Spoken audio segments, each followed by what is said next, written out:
Welcome, everybody, to Hot Takes and Headlocks. For the first time, we made some changes. Right now, we have our guest standing by. First off, I want to thank everybody for coming on, watching tonight's live. I really do appreciate it. We're before I go any further, please head over to the Hardcore Sports Facebook page, hit that like, hit that subscribe button. Without further ado, I'm going to bring in our guest in just a moment. We have our first guest. His name is Ed, and he's about to come on in just a moment. Let me just make a quick little tweak over here.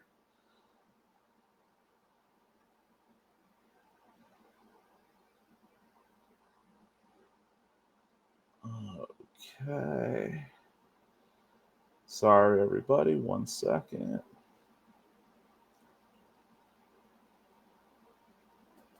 Uh-huh. All right. Coming onto the stage now. Hey, Ed. Hey, Joe. How are you? I'm good, man. How are you? Thank you for coming on. Doing well. Can you hear me all right? Yeah, I can hear you. All right, man. Cool. Dude, thank you so much for coming on. I've been thinking about this all day today.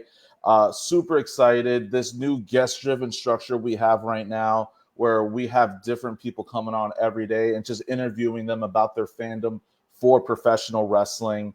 I've known you for quite a long time, and we go way back watching these shows, whether it be on the couch watching it, or we've been to a live show or two, right? So there's so much I want to ask you, and I'm just so excited. So I just want to get right down to it, man. So let's start at the beginning. What are your earliest memories of watching wrestling? I think my earliest memories of wrestling was the late 1999. I didn't get to see Taker till he returned back in 2000.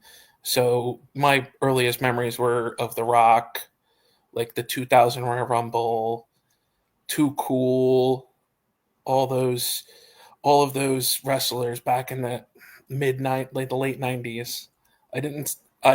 I've watched a lot of old pay-per-views, but like 1999 when The Rock was big, Triple H, DX, when Triple H was that mega heel, like the ultra hatred.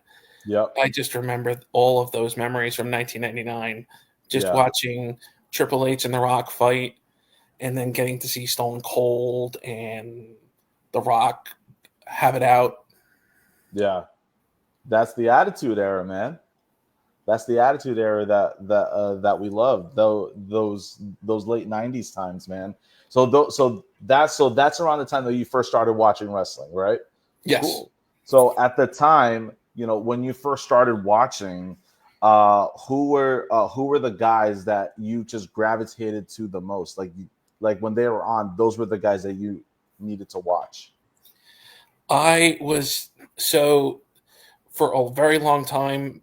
I was a Rock fan. I was a big time Rock fan, and then when he came back, The Undertaker. The Undertaker was I was a big fan of The Undertaker, and Edge, Christian, the Dudleys, the Hardys. I was a big fan of a lot of different people. Like, it was just watching the entire show play out and watching. I have to say, I was a big time Triple H fan. Watching him be that mega heel, I always hated him. Yeah, but you gotta love to hate him. Yeah, That's what he wants. 100%. Over here we got Jeffrey chiming in the chat. What's up, Jeffrey? What's going on, man? Thank you for stopping in. And he also shared Taker got him into wrestling, man. Taker was a big time one. He was always a consistent person that was there. So do you prefer, like, Taker always had so many different versions of his character. So he was the undead character. He had his Ministry of Darkness character. Then he went to American Badass. Then he came back as the Phenom. So, what version of Undertaker do you feel you like the most? I like the Phenom. I The think Phenom. that was watching him return as the Phenom was in back in 2004, even though WWE doesn't recognize the main event of WrestleMania 20 anymore for specific reasons. Yeah. Um, it was that, yes, the purple version, American Badass. It's just watching some of those memories of Undertaker, like, but the Phenom, watching the pure fear on some of the best wrestlers' faces when the gong would go off and you'd see him and the lights would go out. It's just pure energy. So you were a Rock fan, but you were also a massive Undertaker fan. So when The Rock did his impression of the Undertaker for a backstage promo, how much did you pop for that or for that impression? That impression was hilarious. Had me crying watching The Rock literally put his head back, roll his eyes back in the back of his head. Rest in peace. Oh my gosh, man. I remember seeing that as well, laughing my butt off for all those impressions he did, man. If I remember correctly, I think that was his promo for right before going out for the Armageddon Hell in a Cell, Yes, the 6-man Hell in a Cell match that they had at that time. when Undertaker threw Rikishi off the top of the cell Yep, into the yep. truck. Yep, and if I remember correctly, I think that was also New Jersey. So that's a Yes. little bit of something that New Jersey will always have. You know, we Jersey has the one and only 6-man Hell in a Cell match. There has All not been time another ever. one since then. Jeffrey chiming in. How do you feel about Mean Mark in WCW version of Taker? I I have seen clips of Mean Mark, and just watching those clips, I'm like, how? How did WCW fumble with such a talent and then literally shifts right over to WWE? Like watching him with Paul Heyman, I didn't know it until literally Paul Heyman said it, and I was like, oh, I didn't know Undertaker was a Paul Heyman guy because you don't think about it in that sense. No, no. You know, like from a manager perspective, like the only manager you ever associate with the Undertaker is Paul Bearer. Yep. Yep. But yeah, Mean Mark, who was with Paul Heyman back in the day, and even now, Paul Heyman is in a completely different spot than what he was back in the day. Yeah. Yeah. Yeah. Um. So 99 early 2000s was kind of like that time, and I'm speaking for me. I don't know if it was the same for you, but back at that time, although the Attitude Era was roaring high, super popular back in the day, being a wrestling fan sort of had a little bit of a stigma to it. You know, every now and again you would have people challenge you about, oh, you watch that wrestling stuff that's not real, whatever. So my question, did you ever encounter any kind of those conversations with friends, family, acquaintances, and whatnot? I encountered it more with friends in high school, like in school. Like, you watch wrestling? Me You too. know Yeah. that's fake. And I'm sitting there and I'm like, I don't watch it because I think it's fake. Like I know it's fake. I know it's scripted, but it's like I enjoy it for the entertainment. It's something I look forward to on a weekly basis. Yeah, yeah. So yeah, that was going to be my question. So whenever you encounter that kind of feedback from people, what was your rebuttal to them? How would you defend your love for pro wrestling? So what I would say is I would tell them, I go, like, wrestling has its moments where it's scripted. It's going to be scripted, but it always has those moments where you're like, the pure joy comes out and you see it with the people, you see it with the crowd, you see how people react to these situations because it literally is one of those situations where if you're not into wrestling, you're not into wrestling. Like, Yep. I can't. talk you into it. I can't explain it to you. My cousin and my brother both got me into wrestling. My younger cousin, like me and my younger cousin, always used to talk about wrestling. We watched. I think I watched my first pay per view over his house, which was WrestleMania 20. That was that WrestleMania is one of my favorites because you have so many storylines, so many things. But defending wrestling, I go, you got to watch it. And once someone watches it and you start getting into it, then it never stops. Yeah. And WrestleMania 20, like you said, is one that holds a very dear place in your heart, right? And I mean, for obvious reasons, that was your first WrestleMania, right? That was my first time watching WrestleMania, being Yeah. able to watch it, but I had watched wrestling for many, many, many years. Okay. Yeah. My first WrestleMania was WrestleMania 12. So like that one holds a very special place for me as well. That one is always in my top 3, top 5 even. And we had our first Iron Man match there, so that's a first that's one of the first that was taking part in WrestleMania 12. So dear place in my heart. WrestleMania 20, one that's for you. For WrestleMania 20, back to New York, Madison Square Garden, triple threat main event. But what match is your favorite from WrestleMania 20? I'd have to say there's two matches I like. It's the Undertaker Kane match, and it's the Eddie Guerrero and Kurt Angle match. Oh yeah, yeah. You watch that match and pure gold with the lie, cheat, and stealing. Literally taking off his boots in the middle of a match and literally rolling Kurt up for the 3 count. Yeah. It made Kurt still look strong, but it also made Eddie build more into his character.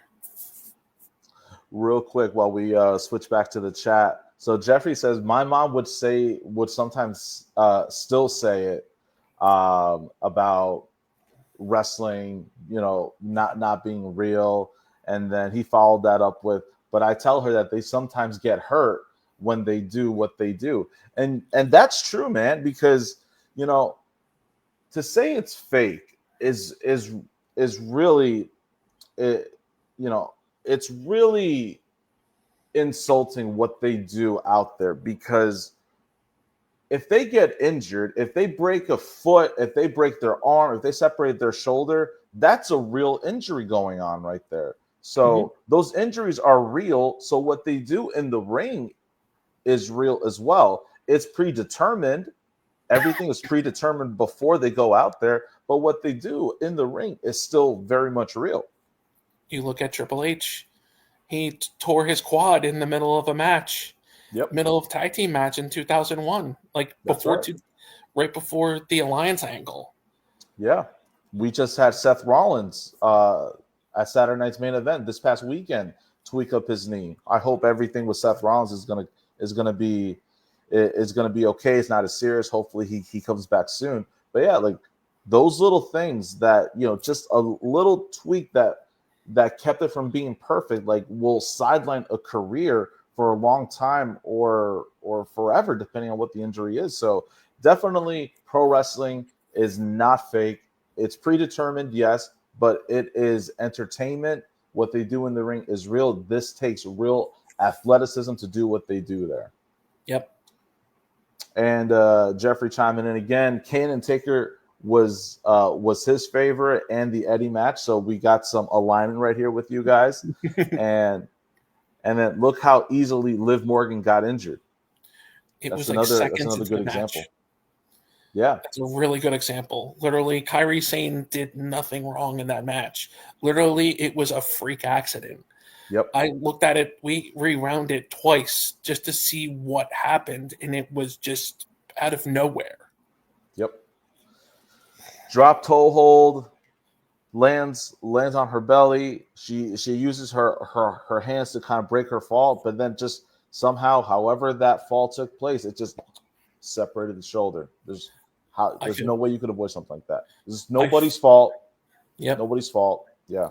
I feel bad for Liv because she was going to come home to New Jersey to wrestle in her first SummerSlam in New Jersey on the first 2-night SummerSlam. Yes. Yeah, and now she's missing it. You know, hopefully by now they have a good handle on the injury. Maybe she can make an appearance or something still. Best case scenario, she obviously can't be in the ring, but it would be great to just still have her show up and be part of that. Because yes, she's from New Jersey. She's one of their big stars on the women's division. So if there's a spot that they could find for her, that would be great. And Zoe Starks. Zoe Starks is another one that got an injury. Yeah. So yeah, I think we're all aligned. You know, what they do in the ring is real, and you know, it would be nice if everybody out there on the, you know, outside of the wrestling bubble just acknowledged that it's not fake. Yeah. Pretty much. But going back to WrestleMania 20, man. So we got the Eddie Guerrero and Kurt Angle match. That was a great finish right there, coming off of having a championship title match at No Way Out the month before that with Brock Lesnar. Yeah. And then for me, if you had to ask me, definitely Kane and Undertaker was the one that I take away the most from WrestleMania 20. That was great. Him coming back. They would do these teases leading up to the match where Kane was in denial. No, I buried him. The Undertaker is gone and he's never coming back. And then he finally comes out, grand entrance. He's in the ring, and Kane is still like, it's not real. It's not real. And he touches him, and then he realizes he is real. And then, bam, right hook from Undertaker. You missed one of the best parts. Paul Bearer. Oh, yes. That's right.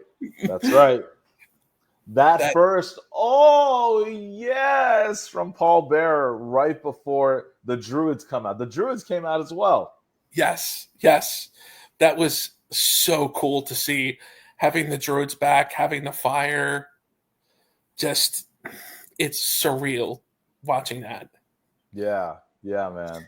The WrestleMania 20 was something else. And that was the last WrestleMania that they had at Madison Square Garden. Oh, yeah, that's right. Because then they started, a few years later, they started doing it in the football stadiums. Yeah. You know, they realized, you know, we got a real large audience that we could really attract to WrestleMania. Like for a lot of people, WrestleMania, the show in general, not just the matches, but WrestleMania, the show, is part of what makes WrestleMania a really big draw, right? And then of course you got your matches, right? You got your main event matches that bring people as well. So definitely it was the last one that they had, pivoting to a much larger audience going forward at that point. Yeah. Yes. So a little bit of a controversial question I got for you next, but Mount Rushmore. We always talk about our Mount Rushmores, right?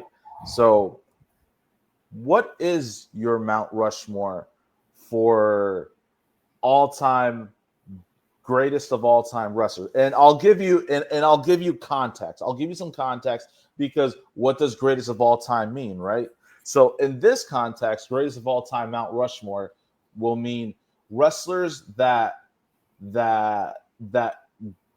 were so successful, not just in wins, but even when they gave back to the business. Like when they took a loss, or merch sales, or getting exposure to WWE, you know, from that aspect, right?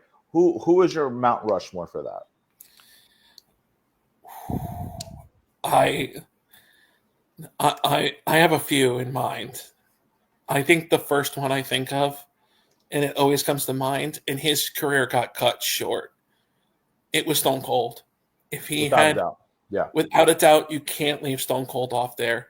Every time he comes out, you hear the glass break, every single fan is off their feet and getting a reaction. he gets a reaction every time. And he was supposed to be a heel. And they literally couldn't get the fans to boo him. Even during the Alliance era, he would always get a huge pop. Yep. And he had one of the best selling T-shirts of all time, man. Every time that merch sells, you can't deny Steve Austin's merch sells. Nope. I think up there with the NWO shirt, Austin had the next best selling shirt of all time. And not to say that the NWO one was better, like I think in many different ways, like they were basically equal. Like 1 week, one would sell better than the other, and then it would flip flop back and forth, back and forth. Yes. It like literally the NWO, it like those T-shirt sales with both of them going back and back. And to think, stunning Steve Austin. Yeah. From another one WCW fumbled. I got a second one. I don't know if people are going to like this choice, but I have to say Triple H. Oh, yes. That's a good one. I mean, for obvious reasons, right? Look at what he's doing in the company now. Exactly. And everyone thought he was just the idiot son-in-law. Yeah. As one person who most coinedly termed it during his pipe bomb. Because you look at Triple H, he always was most hated, but he always got that reaction. He always just gave back to the business. If it wasn't for Triple H, we wouldn't have a Randy Orton or Batista. Because definitely agree with you there. Yes. Because Evolution, 2003, 2004, every time the Monday Night Raw came up, you're like, what's going on with Evolution? Mm-hmm. That was when I was in eighth grade and I was in ninth grade. That's all we talked about. I had a few friends at school who always talked about it. I remember one of them was Chris Turner. He always talked about Evolution. It was a very like surreal watching Evolution grow. Yeah. And then the payoff. I mean, that payoff. Yes. Oh my gosh. Both of them. Yeah. The Orton turn, right? And then the Batista turn when he did the same exact thing, but now to Triple H and Flair. Oh, yeah. Oh, Triple H Championship Terror. When he was always the champion, it didn't matter. Nope, it didn't matter. But like you could argue though that even for all those reigns that Triple H had, right? Every person that went up against him, like like back in the day, we would think, oh, he's always winning, he's burying them, whatever. But like in hindsight, and I don't know if you agree with this or not, in hindsight, like I think that he brought the best out of his opponents. And one of the opponents who I think should have had more title reigns was Booker T. Oh my gosh, I knew you were going to say that because I was thinking the same exact thing. I agree with you wholeheartedly. Triple H always brought out the best in his opponents, and you could see right away he was like a sponge when it came to the business. Yeah. He always was gravitating towards it. He always attempted to always give back. Yes. Even when it looked like he was burying someone, he wasn't. He was making them look stronger. Agree with you completely, man. Who's number 3?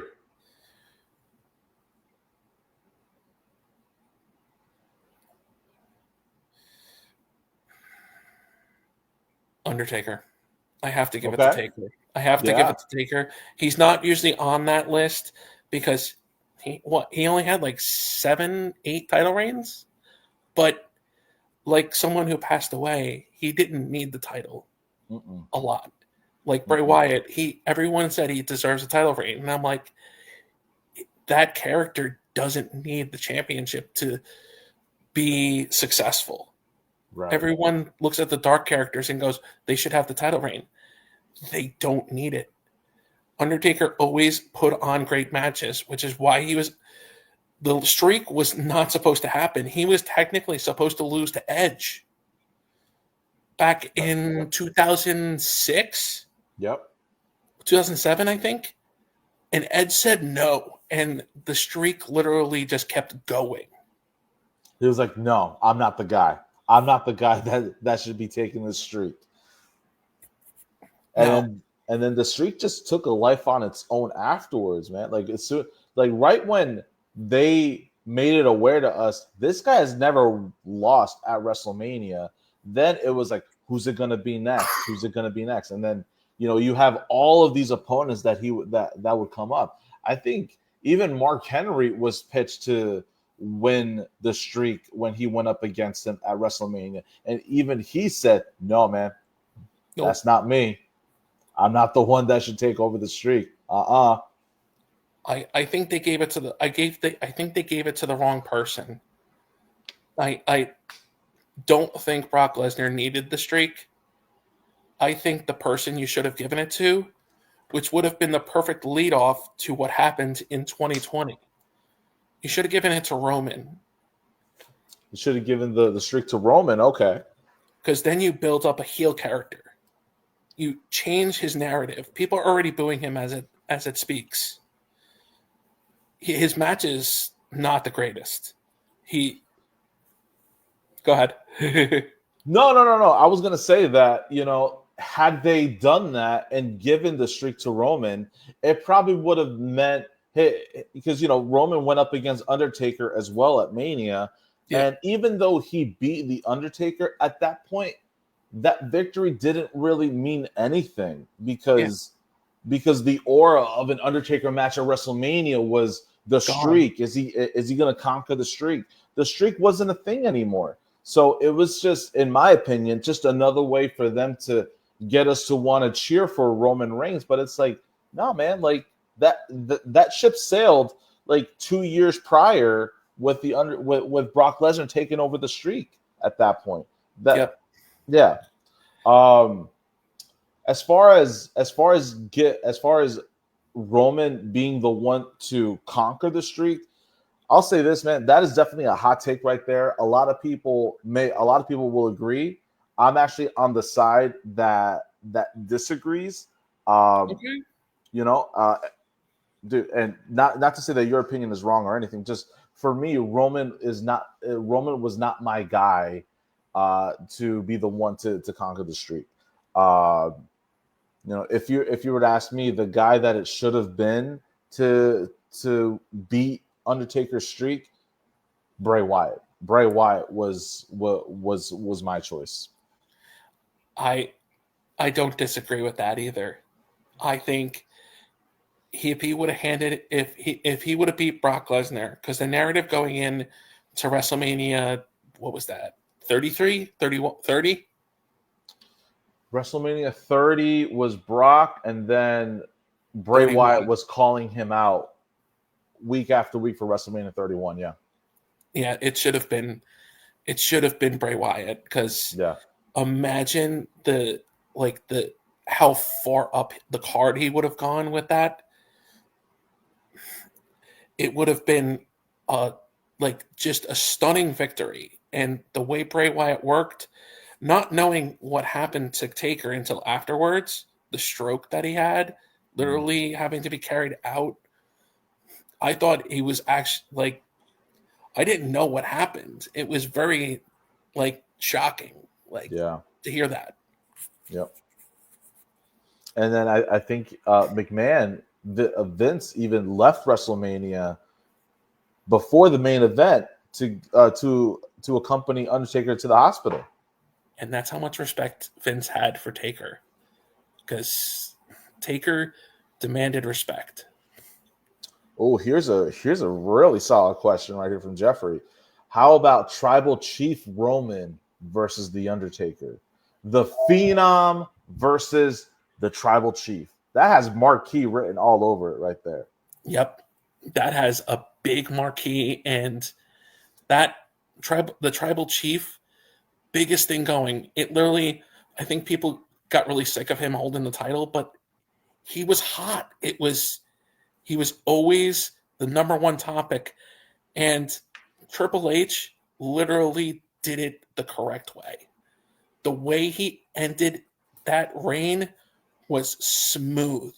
You didn't know it was coming. Chef's kiss to WrestleMania 40. Because everyone going up into WrestleMania 41 thought, was it 40? WrestleMania 40, sorry. WrestleMania 40, 41 just passed. Literally, you thought Roman's not winning. Roman's winning. Roman's winning. Roman's winning. Oh, he lost. He lost. Yeah, man. The faces. It wasn't even like when Roman lost. It was hugely different compared to when Undertaker lost a streak. If you recall when Undertaker lost to Brock Lesnar, arena goes silent. You got the one guy with the glasses, right? Those big wide open eyes, like that. It's a terrible impression, but everyone was like, "What? Did the referee mess up? Did the referee actually count to 3? Is this actually happening?" And then you flip flop that to when Roman lost at WrestleMania 40. None of that. It was just cheers everywhere. Everyone's so emotional. Cody finished the story. Magic Yes. in the ring. Yes. And you look at the reaction of WrestleMania 30 to 40. Literally, I think we were in your apartment when the streak ended. I think so. Yeah. Jeff was there. So. Yeah. It was at that point. That was actually the first Mania that was on the WWE Network at the time. Yes, it was. Yeah. And I was sitting there and I was like, "There's no way." And then the pause. Yep. The pause. And you see Paul Heyman's face. He's like, he did it. And then you're a winner, and you're like, oh, he didn't mess up. Mm-mm. And then you see the graphic. When you see the graphic, that's when you know it's true. And Jeffrey, right on point as usual. Time froze when Taker lost the streak. Yep. I couldn't have said it any better. But when you see the graphic, all right, 21-1. It's official. You cannot undo that. That's official. That was the official end for the streak at that time. Yeah. And then you got Cody Rhodes finishing the story. Yeah. Yep. So we went a bit off on a tangent, but that's okay because we're wrestling fans, right? Damn it, right? It's okay. But we're going back to the question of your Mount Rushmore, right? Greatest of all time, for merch sales, giving back to the business, propelling the business forward, exposing it to a grander audience. So we've got Stone Cold Steve Austin, Triple H, and The Undertaker. But who takes up the final spot in your Mount Rushmore? I have 3 potential, and they're all guys that just one who literally made the business, but is not the most liked person right now. Oh boy. I'd have to say Hulk Hogan. I put him on there because without him, there's no WrestleMania. Ooh, that's a hot take. Without Hulk Hogan, there's no WrestleMania. Ooh, okay. But all right. Without him, the industry is not here. It went here. Even though you could say, especially with the WCW, the incident in WCW, where he walked out, where he was supposed to lose to Jeff Jarrett, and Jeff Jarrett just laid down. But Bash at the beach. Bash at the beach. Bash at the beach. Oh man! And then you got Vince Russo coming in afterwards. Oh man! And even Hulk Hogan cut a promo on Vince Russo on his bad decision making, the company where it was at the time. Yeah, man. But you're right. You cannot ignore the massive fan reaction Hulk Hogan had. back in the 80s, and just when you thought the Hulk Hogan fanfare fizzled out in the early 90s, what happens? Boom, NWO. Mm-hmm. And he's back on top again. Yep. Can't ignore that. No, you cannot. And I'd say it like without Hulk Hogan going to WCW, I don't know if WWE ever gets the Attitude Era. Because you look at where WWE was when Hulk Hogan left. Yeah. You see the reactions by fans. There was a lull there for a long time, and then one after another, after another, after another.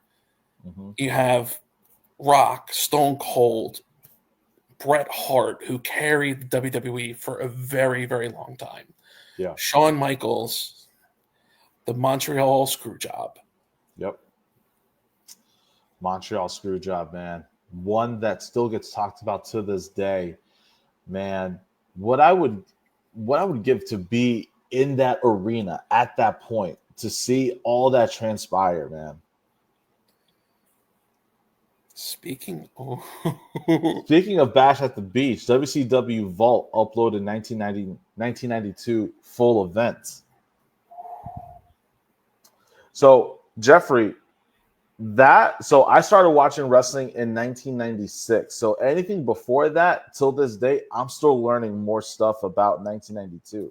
So please let me know what happened at Bash at the Beach 1992, because I do not know, and I need to know, because it sounds like the way you're describing it, big stuff happened at that show. So please let us know. All right. So next question for you, Ed. We talked about before about going to live events, right? How many live events have you been to? Have you been to Raws, SmackDowns, any PLEs? What have you attended, and of the shows that you attended, what are the memories that you take from those main event shows? So my first show I ever went to was a house show. It was like 2002 when RVD. It was a Raw house show when Raw and SmackDown were split. It was a decent event. It was your typical house show. My first like premium live event, I think, was 2009. I went to two. I went to where Sheamus was champion. I think it was not in the Izod Center, where the Islanders play. It's going to kill me. And then I went to Hell in a Cell in 2009 in Philly. No, in Newark. And then I went to Night of Champions in Philadelphia. Oh, okay. What were some of the matches from Night of Champions in Philadelphia? 2009. Oof. I think whatever you can remember. I think one of the matches was a John Cena match. That card, it's so far long ago. I can't remember. I know that was a decent, like 2009 was a decent time as well. I just can't remember. It was when WWE was the only product besides TNA. True. Yeah. So one thing that I did before the show started, so we talked about briefly, you and I have been to a event before, right? And yep. I was beating my brain. What show was it that we went to? So after some digging, I realized what event it was. So I'm going over on another tab right now. We went to March 2nd, 2015. It was the road to WrestleMania. And this, yeah, man, 10 years ago, dude. 10 years ago. The big thing going on at this point was Seth Rollins. He was still the Money in the Bank, the Money in the Bank briefcase holder. And this was when Jon Stewart was involving himself with WWE at the time. Yes, Stewart and Seth Rollins were having a feud going on at that point. I remember that. I Yeah. remember that. March 2nd, 2015 is the day that we went to that Raw. Do you have any memories from that Raw? I think it was that was when the Wyatts were big. Yes. I think Oh we had yeah. the masks out for the Wyatt family during Hmm. that time, and it was in Newark. Yep. That was that Raw, like leading up to that WrestleMania. They were building up that WrestleMania. It was starting to get big. It was starting to really look good. The one match that people were not looking forward to, which turned into one of the best moments for Seth Rollins, was Brock Lesnar, who's held the title for so long at this point that it like he held the title for over a year, 500 days, was it? Yeah. It just that was like I remember that Raw very closely because I think it was when the Wyatt family was going after another group, but I can't remember the group. I know it wasn't the Shield, No, the because Shield at broke this up. point the Shield was already broken up at that point. But yeah, I don't remember, but I do remember this at this particular Raw that we went to. We did see a promo from Bray Wyatt calling out the Undertaker. Uh, Yes, we did see that. I remember Jon Stewart, Seth Rollins coming out. Um, I remember I remember it being a decent Raw. I think it was also when Raw was a 3 hour long show as well. So there yes, was there it was a long show that night too. yeah. Like the 3 hour shows, I see why Raw is a little bit shorter now. It Yeah. makes the product that much better.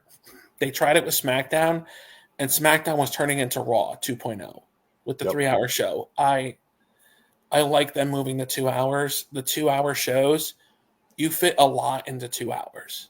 Hmm. The crunch. Yeah. Yeah. It's easier to digest. What else? You feel one change though from now versus their booking then is we're getting less matches now on the show. I don't Yep. know. I don't know if you noticed that or not, but even on PLEs, whether it be a Raw or a PLE, you're getting uh, 4 to 5 matches a night. Yeah. And if you're not performing in the ring, you're doing backstage promos, or you have a vignette that's getting broadcasted, right? Yep. So the booking now is definitely different from how they booked before, where they would have a lot more matches, and even some matches only lasting 2 minutes. Yeah. Uh, what do you what how would you say you prefer your booking for a match? Do you prefer more matches even if some are shorter, or do you prefer less matches on a card and have them last longer? I'd say less matches Okay.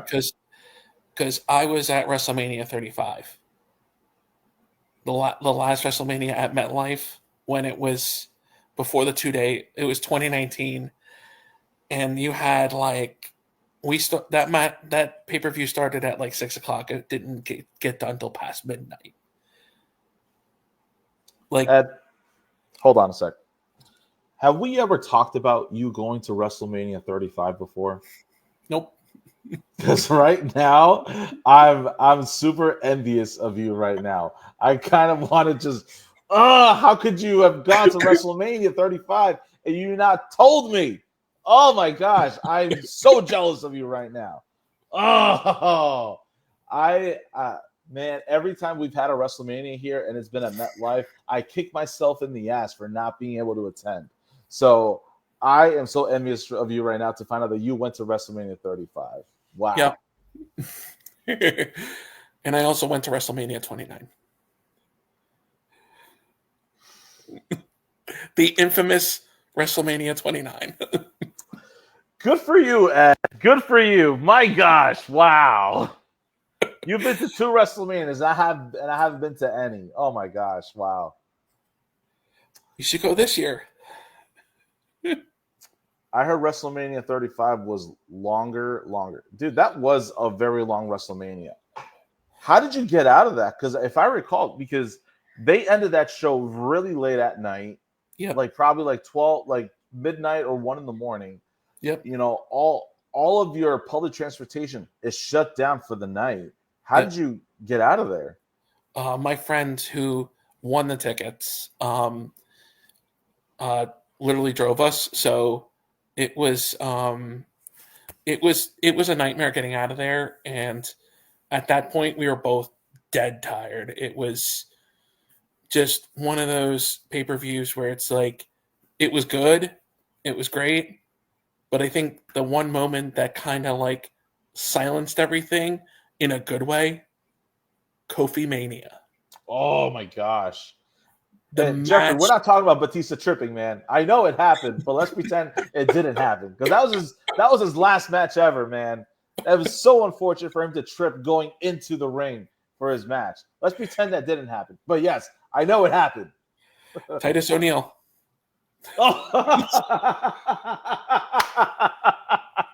The greatest Royal Rumble ever, and is the only guy ever to trip going to the ring and wind up underneath the ring.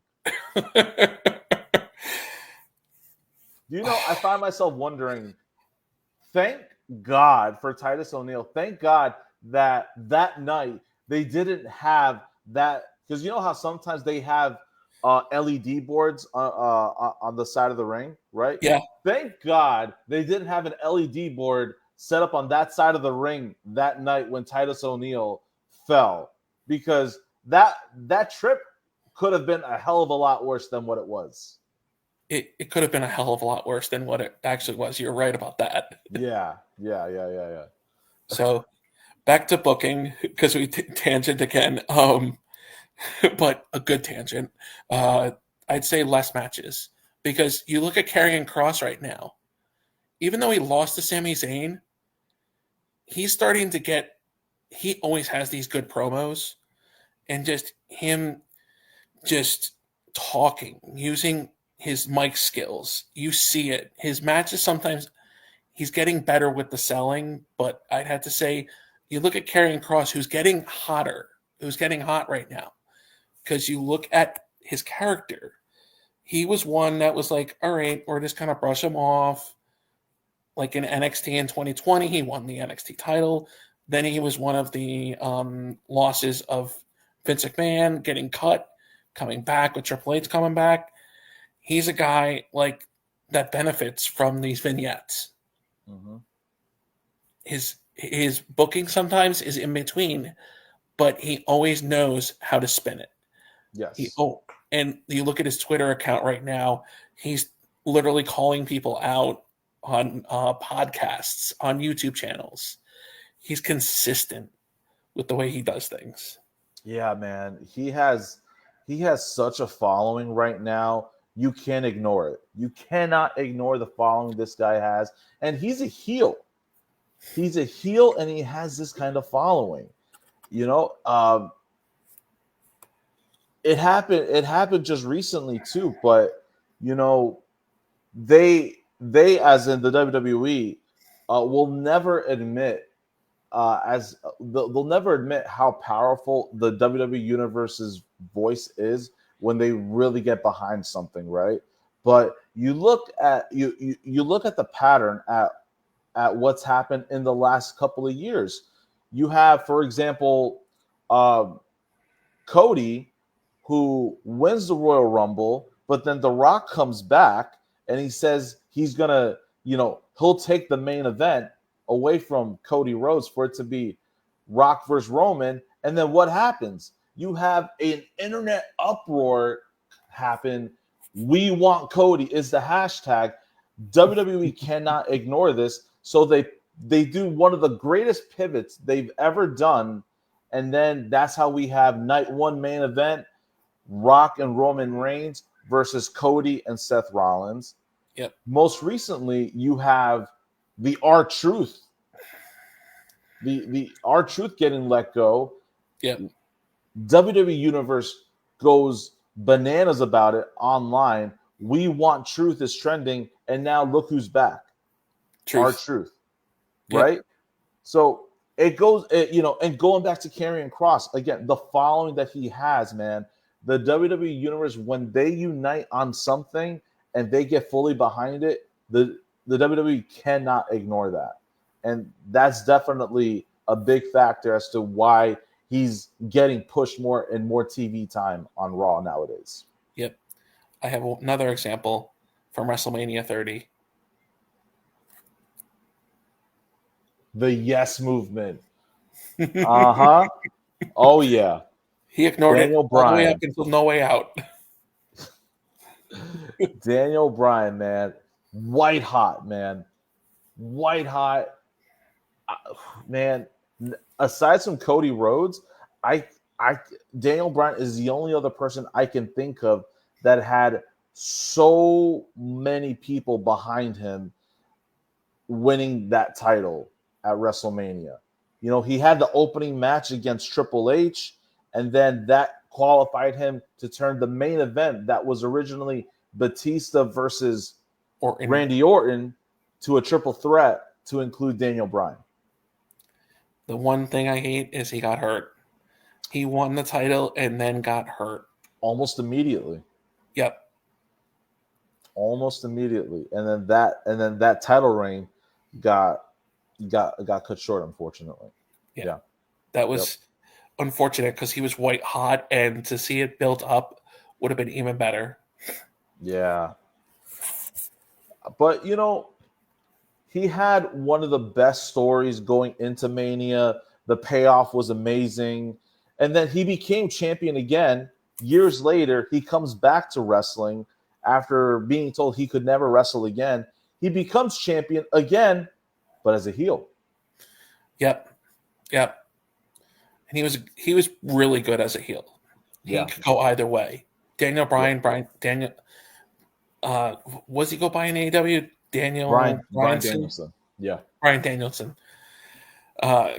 Just watching his heel work, watching his face work, he's great as both. Yeah. You love to hate him, and you like to cheer for him. Oh yeah, 100%, 100%.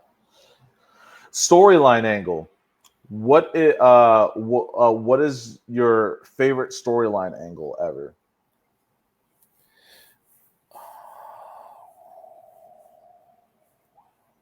Storyline angle. Yeah, Jeffrey. He returned at all AEW All in Texas. That was a great moment. Such a great moment for him to come back. I saw that he returned, but I didn't get to see the pop. The Planet's champion. The Planet's champion. Because he changed the title. It was like wooden, right? It was like it was a wooden title, like look like it was like a plant-based champion. Plant-based champion. Yes, thank you. That's the word I was looking for. Yes. I'm trying to think of best. There's a lot of good storylines that I'm thinking of. Oh, this one comes full circle. This one was Rey Mysterio versus Eddie Guerrero at SummerSlam for the custody of Dominic Mysterio. Oh man, that is such a good one. Custody of Dominic Mysterio. And I'd be remiss to say that sometimes I feel like we just keep repeating history over and over when it comes to the custody of Dominic Mysterio. And now he looks like versus his fathers, and now it's which female wrestler gets to keep him. You got Rhea Ripley, you got Liv Morgan, and now you got her name is slipping my mind. Roxanne Perez. Yeah. Who I think has a lot of potential. She's solid in the ring. Dude, they're cooking something in there, man, because like Finn Balor is instigating all these moves in the background, right? Like he clearly did not want Liv in the Judgment Day anymore. Yep. So now that she unfortunately got injured and stuff, now they're really leaning in hard when it comes to Roxanne Perez. Now having earned her championship status Yep. in the Judgment Day, so yeah, that is they're cooking something in there. That's all I'm going to say. And I don't know when the payoff is going to be because there were times when Finn and Dominic were really butting heads. I thought something was going to come about at WrestleMania. It didn't happen, but something will pay off there eventually. I just don't know what. I like the slow burn. Triple H always does the slow burn, and he's always done this. Even when he was a wrestler, he always liked to see the payoff. And we got the payoff at WrestleMania 40 at SummerSlam last year when Finn turned his back on Damian Priest. Yeah. That turn, it was slow, it was methodical, and it was well thought out. Yeah. Yeah. To see the Judgment Day come apart the way that it did, not just with Damian, but also with Rhea not long afterwards. Yep. What's the word that often gets thrown out in wrestling now? Cinema. It's cinematic, right? It's like Yep. a movie playing before your eyes. It's just watching pure cinema, you're absolutely right, watching things just play out on screen. And that's why we watch wrestling. Yeah. It's because when things play out on screen, it's pure magic. When it goes right, it goes right. Mistakes are going to happen, but that's the part of wrestling that you have to enjoy when the wrestlers 100%. pivot. Yep. I can't agree with you more.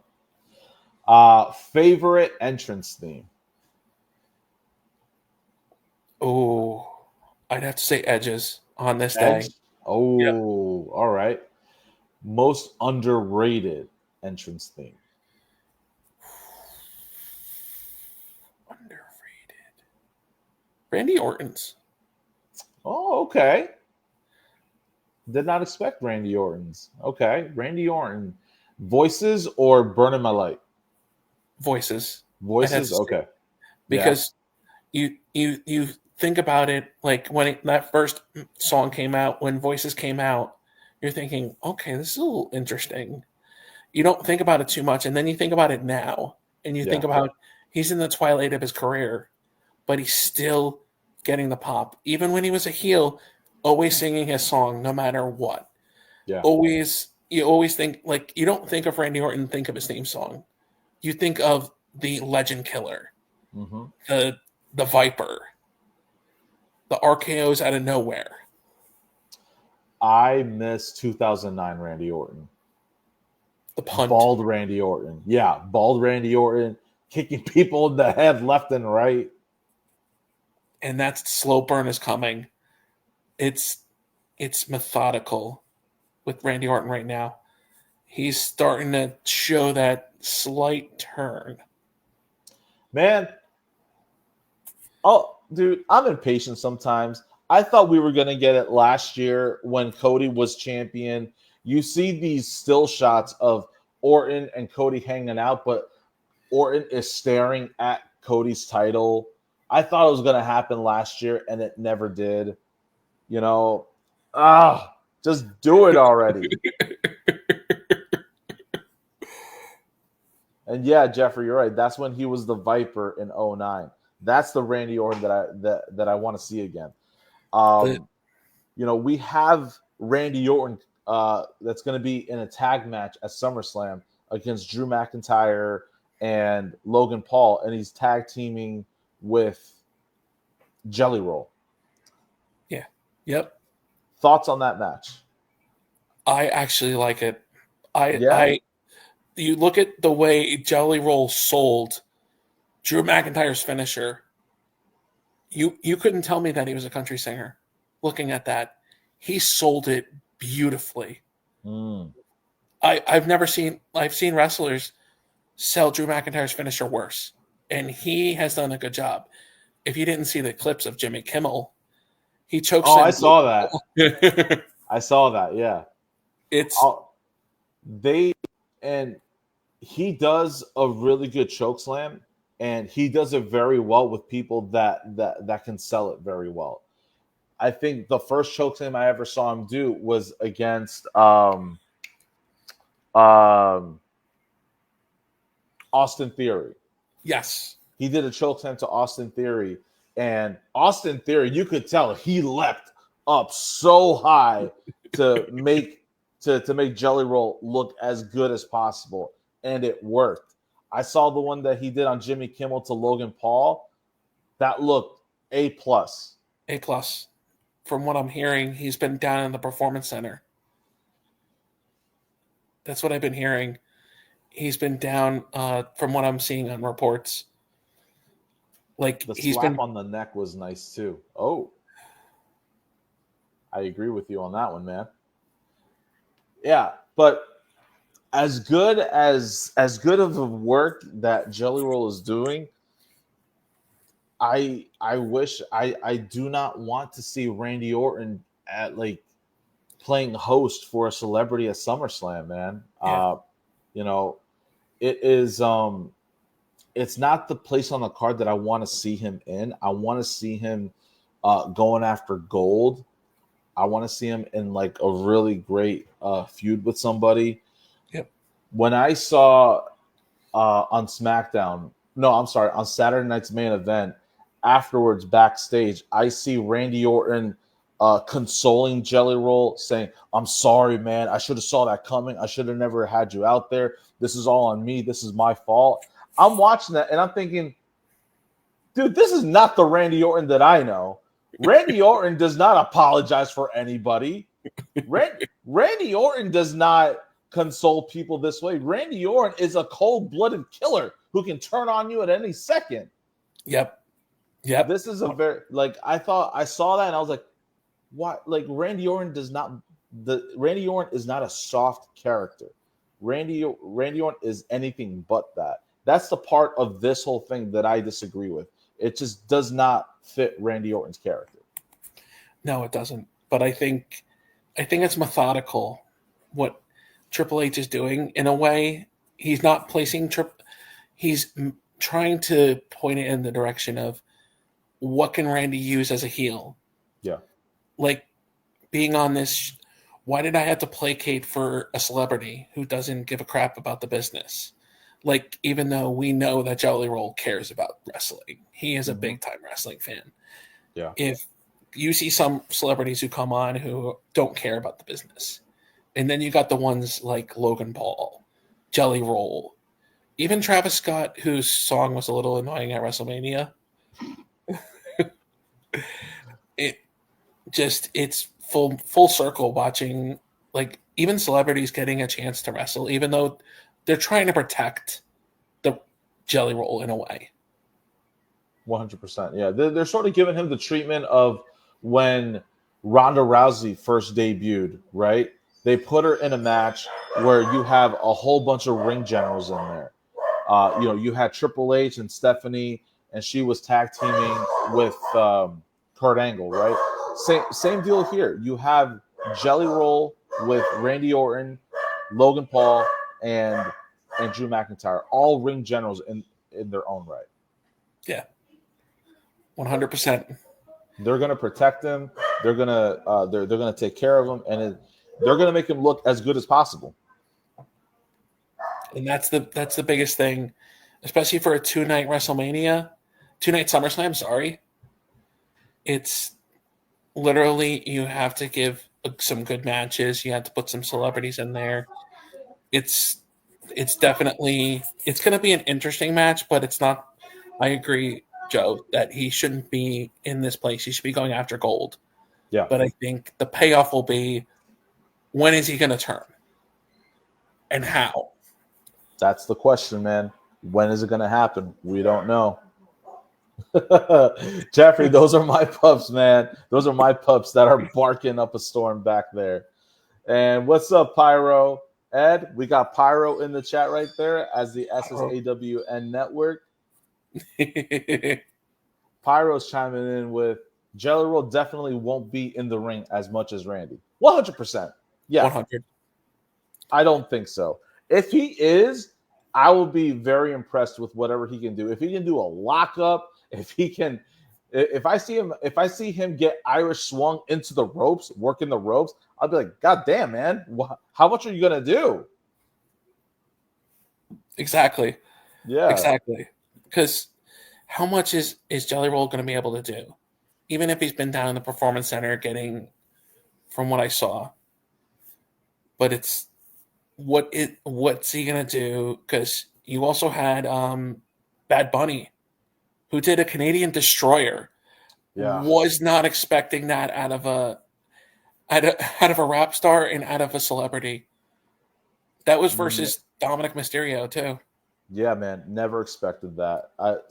Definitely, I'll say this: Bad Bunny set the standard when he did that. When he had that match against Damian Priest in Puerto Rico, when he had his WrestleMania match, he set a standard that he set the bar up really high. And then you have Logan Paul come in. He was like, "Man, let me take this bar and I'm gonna raise it up myself." And now he's a signed talent and everything. But I do think that they have a really good streak with celebrities coming in and being more active in the ring, wanting to be as respectful with the business as possible. So, from that perspective, I'm looking forward to see what Jelly Roll can do. But I still wish it was Randy Orton going after gold. That's all I'm going to say. Yep. Yep. I agree. And these guys in the chat, I'm very curious as to what he's going to do. Bad Bunny, you can tell he cares about the business 100%. Bad Bunny is also a better person than Jelly Roll and Logan Paul. Jelly Roll is just fake, and Logan Paul is human garbage. God damn, man. Wow. We got some hate for Logan Paul and Jelly Roll in the chat. Ed, I want to thank you for coming on here, giving us your time. We've been on this for a little over an hour now. We've been chomping it up about your earliest memories, your Mount Rushmore favorite storylines. We've gone on tangents left and right, man. I really do want to thank you for coming on here. And you are the bookend, man. You are the bookend for this show because you are the first guest that we have on here. And I'm just very grateful for that. Thank you for coming on here. Thank you for having me. And I have one more moment for the person up above. The last time I watched a wrestling show with Jeff was 2020 Royal Rumble. And watching the men's Royal Rumble with Jeff, watching Brock Lesnar throw people after people after people, and then 21 comes.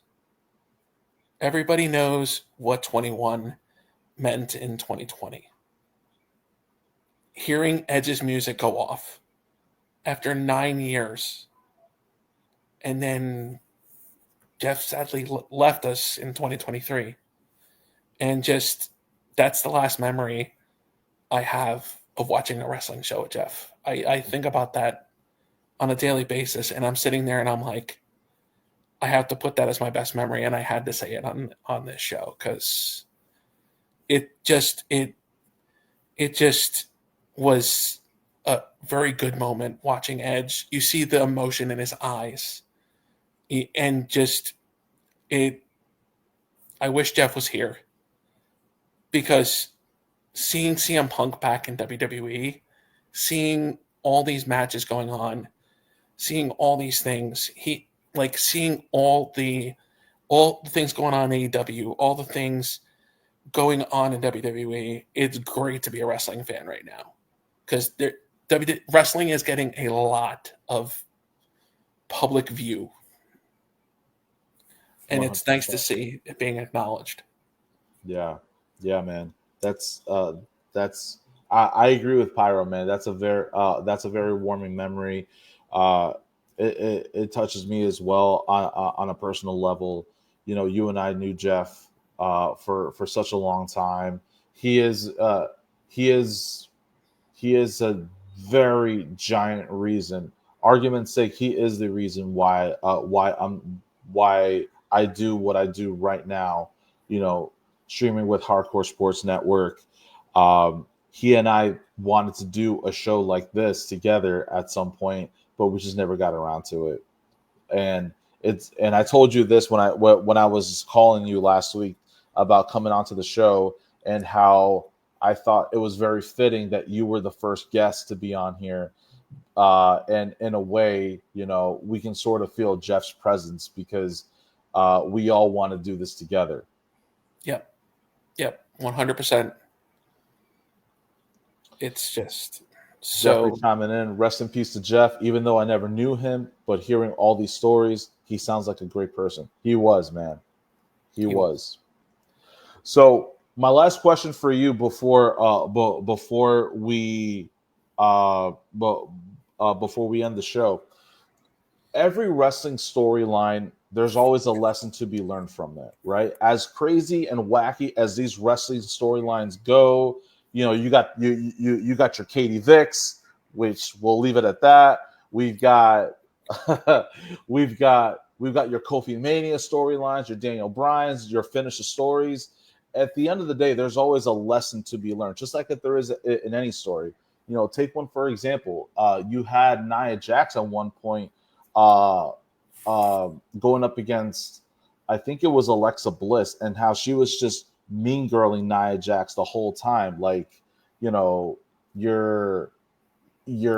you're a very big person, or you're not as pretty as I am, whatever. So there's lessons to be learned in these wrestling storylines, as crazy as they go. Are there any storylines that you have learned lessons from, that you kind of apply in your life now? Or if you have little ones, nieces, nephews, or if you ever have if you have kids in the future, are there any lessons that you learn from pro wrestling that you would want to pass along to the next generation? There is so many storylines I can think of. I'm not thinking of the Kitty Vick one. Not that one. um, I'd say Evolution. Okay. I always think of Evolution because during that time period, Evolution at its hottest point looked like the most unbeatable team. Looked like they would go on like the NWO did. And just watching them deteriorate, and just watching how gold made started to make people jealous. Like, you look at, like, they envy, like Batista envying what Triple H had. It's watching that storyline unfold. It's evolution. It goes on. It doesn't stop. And like Triple H always does, the slow burn. Always the slow burn. And just watching, the first notch in the hedge was Randy Orton being turned on. And you see Batista's face when he has to do it. He doesn't want to. And then the slow burn from that point on to WrestleMania, to when Batista won the Royal Rumble, which also has a very fond memory of both men hitting the floor at the exact same time, and Vince tearing both his quads. Yeah. What a night that was. That was, I watched that over and over again, and I can't stop laughing. Oh man, that's a classic. It's a classic moment, and I think they still replay it over and over again at some points. Yes, they do. Yeah.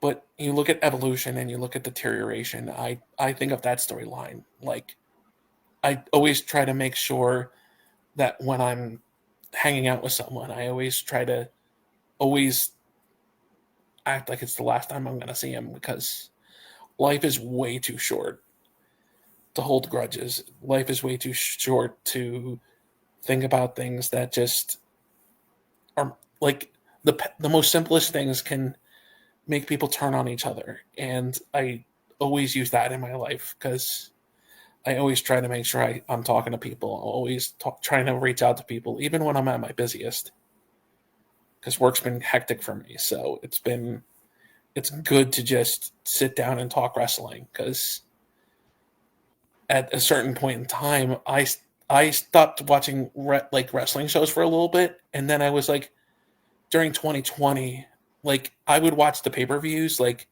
sit there watching the pay-per-view still. But then 2020 came around and there was nothing to do. Mm-hmm. I went back. I was watching Raw, NXT, SmackDown. I continued to watch, and you just think about wrestling as a whole, and they did it even when they couldn't do it. That's awesome, man. Great evolution, turning on each other, man. There are a lot of good lessons there to be learned and to apply in life, man. Especially, what you said about you never know when's going to be the last time that you're with somebody. So you're grateful to have them in your life in the moment, because everything will just pass you by. Yeah, man. Because Jeff asked me the same thing. Do you want to start a podcast? And I'm sitting there and I'm like, I would wholeheartedly do it, but I always bowl Monday nights, so I always watch wrestling after it. So I avoid social media like the plague on Tuesday, because when I get home on Tuesday night, I sit down and I watch Monday Night Raw. Yeah. All right, man. Thank you so much, guys. First episode. Thank you so much, Ed. It's in the books now. Next week, we're going to have Rostafa here with us. We're going to be talking more wrestling. We're going to be getting to know Rostafa's earliest memories, heroes, favorite storylines, you name it. We're going to talk about it. I want to thank everybody that chimed into the chat. You guys kept the chat alive, running the entire time. Jeffrey, Pyro, thank you so much for chiming in. We're gonna get this on Facebook ASAP. We're gonna get it to work so that way we're on live for everyone to see. I think right now I have to edit the privacy from only me to get it to be public for everybody. You guys like and subscribe to Hardcore Sports Network. Shoot in some feedback over here at hottakesandheadlocks@gmail.com. If you like what we're doing, let me hear some positive feedback. If you guys are interested in coming onto the show, you wanna be on a show, let's chat. We'll get you into an August slot. Right now we're filling slots for August. And yeah, man. Dude, I had so much fun. I feel like there was stuff that I learned about you that I didn't even know. Like you going to 2 WrestleManias and you never even told me. Thanks, Ed. Thanks, man. You couldn't invite me? Come on, man. Man. But dude, this was so much fun. Again, thank you so much. Hour 18 minutes, man. That's longer than I thought that we would go. But again, I just so appreciate your time, man. And if you're ever interested in coming back on, please let me know. We'll set something up, because I can talk about wrestling with you for hours, man. There's so much that we didn't get to cover. We should definitely do another one. We didn't cover. We only scratched the surface. Yeah, most for sure, man, for sure. All right, guys, thank you so much, everyone. Have a good night and take care.